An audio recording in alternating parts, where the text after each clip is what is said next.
Jérôme Sainte-Marie, bonjour. Bonjour.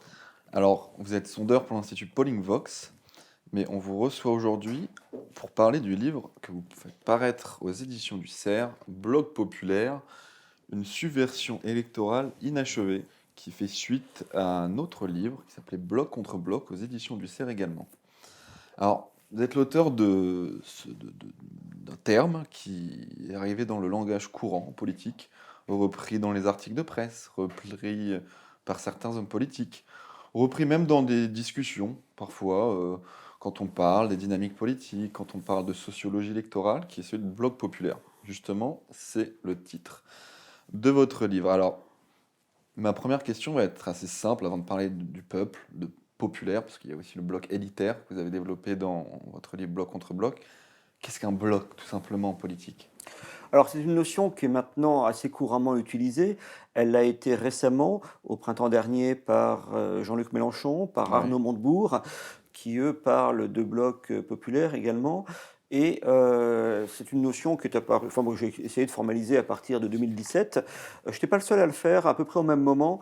Il y avait deux économistes, Amable et Palombarini, qui ont développé, Mhm. eux ils ont parlé, c'est un livre qui s'appelle L'illusion du bloc Bloc bourgeois. bourgeois. Donc c'était simultané, ce qui arrive souvent d'ailleurs quand quelque chose doit s'imposer. Et je pense que ça remplissait cette notion de bloc, ça remplit aussi un vide. On voit bien que nous ne sommes plus dans l'époque des alliances de partis politiques et on est confronté à des formules, notamment autour d'Emmanuel Macron, donc le bloc élitaire, qui ne se réduisent pas à un programme politique, qui c'est quelque chose qui correspond donc à l'étymologie même en fait du mot de bloc. Enfin, comment ça existe en politique? Ça existe à travers la référence, parfois oubliée d'ailleurs, au bloc historique, Mhm. notion développée par Antonio Gramsci Gramsci.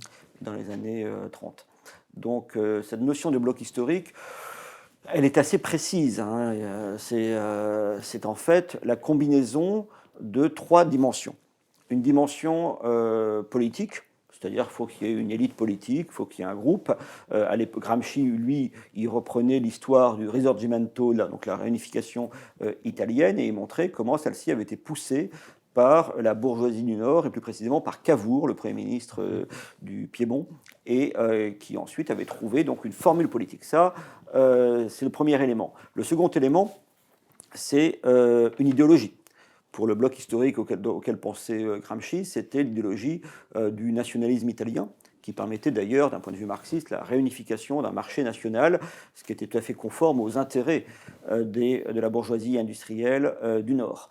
Et puis il faut donc cette dimension strictement politique, cette incarnation politique, ce programme idéologique. Pour le bloc élitaire, ça sera le progressisme aujourd'hui. Et enfin, une base sociale. Cette base sociale, elle ne se réduit pas à une seule classe. On parlerait tout simplement de classe sociale, on parlerait pas de... Mais c'est une alliance. Il y a une classe, disons, dirigeante dans ce bloc, et Mhm. puis elle se trouve des alliés. À l'époque donc du Risorgimento italien, c'était clairement la bourgeoisie industrielle ascendante du Nord, mais qui s'était alliée avec une autre classe sociale, elle plutôt comment dirais-je, réactionnaire au fond, qui étaient les propriétaires fonciers du maison de journaux.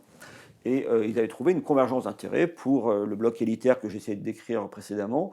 C'est donc les élites véritables, enfin une bonne fraction d'entre elles, qui sont peu nombreuses, c'est moins de 1%, associées à la classe managériale, les cadres Mhm. supérieurs du public et du privé. Ça se déduit très facilement de la lecture des sondages depuis 4-5 ans. Et puis d'une bonne partie des retraités qui ont associé leur sort finalement au macronisme, puisqu'il leur paraît le meilleur garant de leurs intérêts. Donc ce bloc élitaire, il existe, enfin il existe bien. Je crois que c'est une réalité qui est apparue comme vraisemblable à beaucoup d'observateurs et que une bonne partie de l'opinion perçoit d'ailleurs, hein. Et ce bloc élitaire a eu tendance à polariser la société et à faire émerger de manière symétrique un bloc populaire. À eux deux, ces blocs ne constituent pas l'ensemble de la population, loin de là. Il y a la moitié de la population qui appartient notamment aux classes moyennes, qui se reconnaît encore dans d'autres formules politiques, dans d'autres idéologies, qui sont donc la gauche et la droite. Et c'est ce qu'on va sans doute aborder, et ce que j'essaye de travailler dans ce livre, c'est qu'autant la réalité du bloc élitaire s'est imposée à presque tous, autant la structuration du bloc populaire est beaucoup plus problématique. Alors c'est toute la question, celle du maintien en vie du clivage droite-gauche par rapport à ce bloc populaire. Mais avant d'aborder cette question et d'aborder la façon dont tel ou tel homme politique se persuade que certains vieux clivages persistent, parlons d'abord de la composition de ce bloc populaire. On a tendance parfois à distinguer employés, ouvriers. Mais, tout simplement, qui compose ce bloc populaire en France en 2021? Alors, moi je suis parti des faits, ou plus précisément des faits d'opinion, Mhm. tels que ça s'est dégagé lors des derniers scrutins ou à l'occasion de certaines crises, par exemple la crise des Gilets jaunes. On voit bien que s'opposent terme à terme pratiquement deux mondes, le monde donc, du bloc élitaire et de l'autre côté, surtout les ouvriers, les employés et les petits travailleurs indépendants, artisans, commerçants. Je prends cet exemple des Gilets jaunes, les principaux soutiens, ceux qui disaient, ceux qui n'avaient pas seulement de la sympathie, mais qui s'identifiaient aux Gilets jaunes, ce qu'on trouvait d'ailleurs très souvent sur les ronds-points, c'était effectivement des gens issus de ce monde ouvrier en pleine mutation, de ces employés, qui aujourd'hui, les employés, c'est un niveau de revenu tout à fait équivalent à celui des ouvriers, ces deux univers qui sont particulièrement poreux dans notre société de services. Et enfin, ces artisans commerçants, je n'ai pas besoin de les détailler, tout le monde a en tête la composition des Gilets jaunes. Et ceux-là, ils ont déjà une similitude d'existence dans la sphère de la production. Il n'est pas difficile de voir que cette analyse, je parle de Gramsci, qui était un penseur, un théoricien marxiste, un dirigeant du Parti communiste italien, et que moi je suis assez fidèle au marxisme analytique. On ne peut pas en déduire un choix politique particulier par ailleurs, mais donc c'est bien à partir de cette syntaxe, si vous voulez, marxiste ou marxienne, que j'essaye de développer mon raisonnement. Et donc on a effectivement, c'est une certaine unité dans la sphère de la production. On a également des comportements qui sont très semblables au niveau électoral. C'est des populations qui sont partagées entre l'abstention et souvent un vote plus radical et qui surtout expriment une hostilité, on peut aller jusque-là, très forte à l'égard d'Emmanuel Macron et puis plus généralement du monde de la Macronie. Comme si ce monde-là représentait à peu près l'antithèse de ce qu'il pensait. Et dernière chose très importante, autant l'idéologie des classes, la classe managériale, c'est clairement le progressisme, autant l'idéologie qui, de manière plus ou moins formulée, hein, bien sûr, et qui emprunte parfois d'ailleurs un vote de la France insoumise, puis un vote du Rassemblement national ou d'autres expressions, l'idéologie donc de ce que l'on trouve très présente dans ces classes populaires, parmi cette base sociologique du bloc populaire, c'est le souverainisme sous toutes ses formes. Et alors justement, on parle d'une unité sociologique, bon, c'est celle du bloc populaire, on l'a bien compris, mais tout porte à croire, et c'est votre développement, qu'il y aurait une unité électorale dans cette unité sociologique. Et la question qui est revenue sur le devant de la scène depuis plusieurs années, c'est celle d'un vote de classe en fait. C'est l'idée que une classe vote en fonction de ses intérêts, comme les macronistes votent en fonction de leurs intérêts. C'est une idée qui avait disparu du devant de la scène avec la disparition d'elle-même du Parti communiste français. Et la question qui est survenue logiquement, c'est celle du vote de classe en tant que vote pour le Rassemblement national, anciennement Front National. Alors, qu'est-ce que vous pouvez dire en tant que sondeur? Est-ce que le vote de RN est devenu un vrai pur vote de classe, comme ça peut être le cas avec le Parti communiste? Oui, il est d'abord extrêmement troublant de voir apparaître des théories comme celle développée actuellement par Pierre Rosanvallon, qui font du vote un choix strictement individuel, alors même que l'observation des comportements électoraux. Par les expériences vécues, Pierre Rosanvallon. Absolument. Donc, c'est une forme d'individualisation du vote. Et on a généralement un certain nombre d'auteurs qui disent que soit que le vote de classe n'a jamais existé, soit alors qu'il aurait existé il y a 40, 50 ans et qu'il aurait disparu d'un coup. Il aurait disparu. Moi, je suis beaucoup plus pragmatique que cela. Quand vous observez la carte électorale, quand vous regardez les sondages post-électoraux, vous vous rendez compte d'un retour spectaculaire de l'alignement du vote sur la position sociale. avant même de parler de vote de classe. Tout simplement, cet alignement électoral, il avait été très fort lors des deux référendums sur l'Europe, en 1992 et surtout en 2005. On voyait bien que, grosso modo, la France d'en haut votait oui, la France d'en bas votait non, pour faire les choses à la hache, et que par ailleurs, on a un grand retour dans les élections, si j'ose dire, normales, les élections nationales, présidentielles ou législatives. On a eu ce grand retour par rapport à précédemment. Au fond, le clivage gauche-droite s'était peu à peu épuisé, avait complètement érodé cette dimension sociologique. Quand vous regardez l'opposition entre le vote Hollande et le vote Sarkozy au second tour, eh bien, les différences sociologiques n'étaient pas si évidentes que cela, puisque c'était deux ensembles composites dominés quand même par les classes moyennes. Avec le phénomène Macron, c'est tout à fait différent, et on constate à l'élection présidentielle 2017, aux élections européennes 2019, et dans les sondages d'intention de vote pour la prochaine élection, on constate bien qu'il y a un alignement très fort entre la position sociale et le vote. Pour aller vite, plus on a de l'argent, plus on a du capital social, ce qui inclut la propriété et le diplôme, et pas seulement le revenu, et plus on vote pour Emmanuel Macron, pour La République En Marche, inversement. Moins on est doté en capital social, et plus on vote pour, quand on ne s'abstient pas, plus on vote pour Marine Le Pen ou pour le Rassemblement national. Ça, c'était vrai jusqu'à, en tout cas, cet été. On avait bien cela. Est-ce qu'il s'agit d'un vote de classe? Alors là, du coup, c'est ce que j'essaie de développer. Ce n'est pas une notion qu'il faut utiliser à la va-vite. Ce n'est pas parce qu'il y a un simple alignement électoral qu'on peut penser qu'il y a un vote de classe. La situation est là aussi déséquilibrée entre le haut et le bas de la société. En haut de la société, du côté du bloc élitaire, on a conscience généralement de faire partie d'une classe sociale et on formule le fait que Emmanuel Macron le fait régulièrement, en tout cas l'a fait en 2016 et 2017. Effectivement, la classe managériale se considère un peu comme le sel de la terre et elle a décidé de voter pour elle-même. C'est ce que j'appelle aussi la réunification de la bourgeoisie. C'est un terme archaïque, mais au moins on se fait comprendre. C'est tout assez différent du côté des salariés d'exécution qui sont très nombreux. Ouvriers, employés, c'est presque la moitié de la population active, hein, n'oublions pas.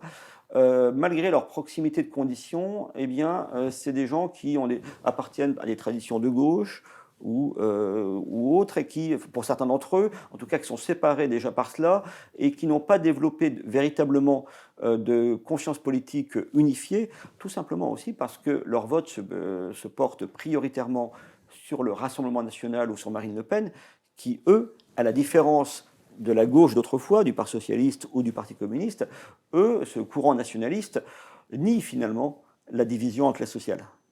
Donc c'est ce que j'appelle un vote de classe non désiré par ceux qui en bénéficient, ce courant nationaliste, et qui donc ne s'assume pas en tant que tel, ce qui fait qu'il a plus de mal à se construire. Donc l'alignement électoral, il est évident. Peut-on parler de vote de classe, c'est-à-dire d'une affirmation sociale à travers le vote? C'est ambigu. Il y a des éléments qui vont dans ce sens. Le fait qu'on vote aussi, on préfère par exemple Marine Le Pen à Éric Zemmour au sein même de ce courant nationaliste en fonction de sa position sociale. Ou inversement. Mais c'est pas donc un vote de classe qui n'a pas la pureté du vote de classe d'autrefois en direction du Parti communiste, parce que celui-ci le revendiquait. Même si aujourd'hui, on vote, quand on est ouvrier, on vote en proportion plutôt plus pour le Rassemblement national ou Marine Le Pen qu'on ne le faisait autrefois pour le Parti communiste, même à la grande époque de celui-ci, c'est-à-dire dans les années 50. Et alors, Bloc populaire, Éric Zemmour, est-ce que les deux sont compatibles? Est-ce que Éric Zemmour pourra parler, lui, au Bloc populaire? Je vous réponds de manière un peu décalée. C'est-à-dire que les milieux populaires existent. Je pense que ça constitue même des classes populaires, c'est-à-dire qu'il y a une forme d'identification culturelle et objective qui les constitue en classe. Le bloc populaire, lui, c'est une possibilité, comme tout bloc historique, ça peut se construire, ça peut se maintenir, mais ça peut aussi se défaire. J'ai cru déceler un processus de construction d'un bloc populaire dont l'expression politique privilégiée et Marine Le Pen pour 2022. Mais l'offensive politique menée par Éric Zemmour et ses amis rebat un petit peu les cartes, c'est-à-dire qu'il peut très bien y avoir une impossibilité de construction d'un bloc populaire symétrique au bloc élitaire, dans la mesure où une partie du vote populaire peut être captée sur des demandes strictement identitaires, au détriment peut-être de leurs demandes matérielles, au profit d'une formule politique qui parle prioritairement aux classes supérieures. En plus, à travers cette démarche, Éric Zemmour, lui, souhaite reconstituer un clivage gauche-droite radicalisé. Et il pense ainsi pouvoir démentir à la fois Marine Le Pen et Emmanuel Macron. Jean-Luc Mélenchon ne s'y est pas trompé, puisque s'il a accepté le débat, c'est aussi parce que Jean-Luc Mélenchon, désormais, souhaite reconstituer ce clivage gauche-droite, et de ce point de vue-là, Zemmour est plutôt un adjuvant objectif. Donc, effectivement, là, ce que fait Éric Zemmour est un handicap pour la construction d'un bloc populaire.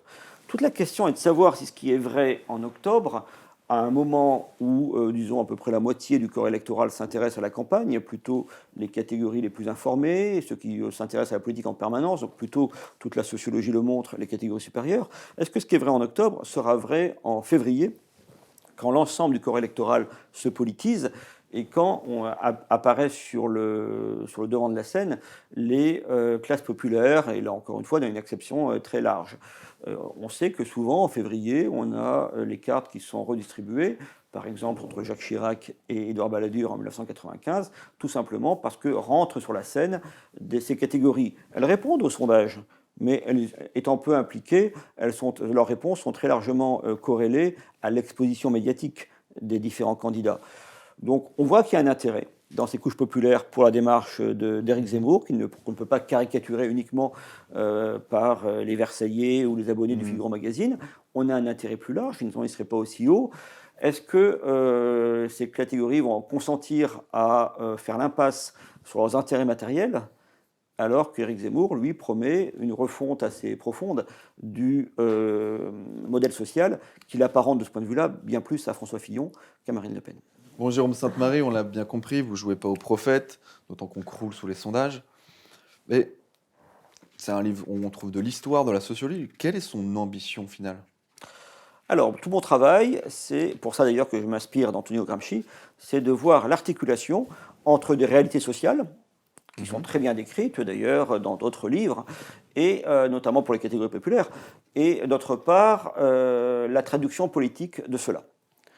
Et c'est tout le travail je le disais, de Gramsci, qui s'inspire du Karl Marx, historien de l'actualité immédiate au XIXe, et qui a forgé des concepts qui me paraissent irremplaçables, et que j'ai essayé d'actualiser pour permettre à moi-même et donc au lecteur de mieux saisir les lignes de force des mouvements de l'opinion, et peut-être des lignes de force de l'électorat pour 2022. C'est pour ça que j'ai essayé d'expliquer l'actualité du concept de classe sociale, pourquoi le bloc rajoute, la notion de bloc historique rajoute enfin autre chose, qu'est-ce que le vote de classe, s'il existe ou pas. C'est donc une discussion ouverte à partir de ces différents concepts qui, je pense, sont utiles à la compréhension de la politique contemporaine.